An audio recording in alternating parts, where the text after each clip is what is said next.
Big boss house కి ఆట ఆడదామని వెళ్ళాడు. కానీ అక్కడికి వెళ్ళిన తర్వాత ఇంటింటి రామాయణం సీరియల్ చూపించడం స్టార్ట్ చేశాడు. మరి ఆయన ఎవరో కాదు, భరణి గారు. ఎలా ఉంది సార్? చెప్పను బ్రదర్. మీకే ఇస్తే సరిపోదు కాబట్టి ఇది మీ అమ్మాయికి.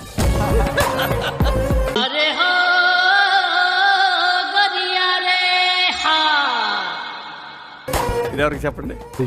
ఇది మీ తమ్ముడు రామురాతుడికి. చదువు పేరు చదువుతూనే ఉండు. చదువమ్మా. కుటుంబం, అన్నగారి కుటుంబం.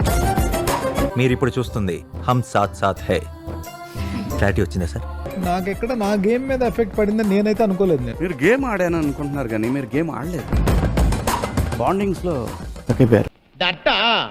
ఐ థింక్ వాటో వాట్ కలుపుకోవటాలేంటి మనకెందుకు అసలు? నేను కలుపుకోలేదు కదండి. ఇక్కడ ఏం చేస్తే తనూజమ్మ ఫీల్ అవుతుందో, దివ్య ఫీల్ అవుతుందో. ఏదో ఫ్రెండ్షిప్ కోసం. ఫ్రెండ్షిప్ ఏమిటండి? ఫ్రెండ్షిప్ కంప్లీట్ గా ఇలాగే ఉండిపోయారండి. పర్టికులర్ గా వీళ్ళిద్దరి దగ్గర అయితే నేను ఆగిపోలేదు. మిషన్ నడుస్తుంది ఇక్కడ. ఆగిపోకపోతే ఇవాళ భరణి బయటికి రారు. భరణి నన్ని మాటలంటే బయట ఊరుకుంటాడా? అంటే అది రే రామ్ నిలబడాల్సిన చోట మాట్లాడాల్సిన చోట చాలా గట్టిగానే మాట్లాడాను.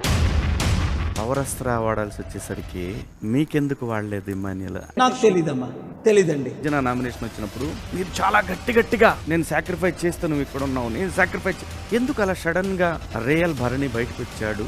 తెలీదు, గుర్తులేదు, మర్చిపోయా. నేను మామూలుగానే వెరీ షార్ట్ అని పడి ఊరికే సమ్మని లెగుస్తున్నాను.